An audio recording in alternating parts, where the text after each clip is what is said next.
Australia prides itself on the concept of the fair go, but it seems a large part of the community is missing out. A report looking at employment opportunities for disabled people paints a far from flattering picture. Compared to other developed countries, Australia is lagging far behind. Ben Worsley reports.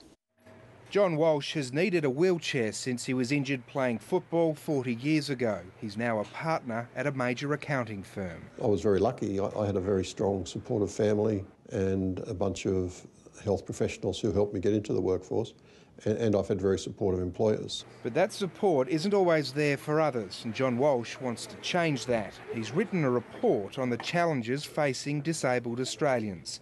For a start, fewer than 40% of them have a job, half the rate of the general population. On that measure, Australia ranks 21st out of 27 OECD countries.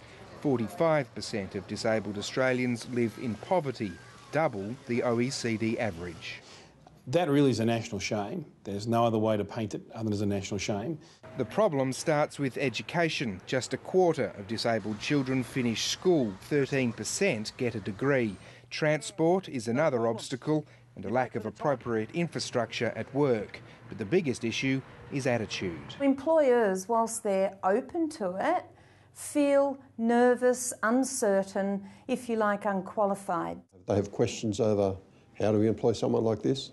How are the other workmates going to deal with it?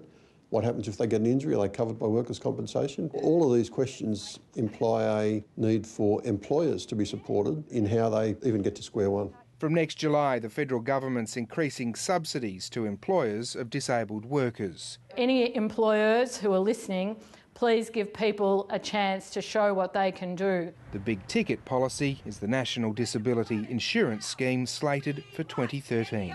Ben Worsley, ABC News.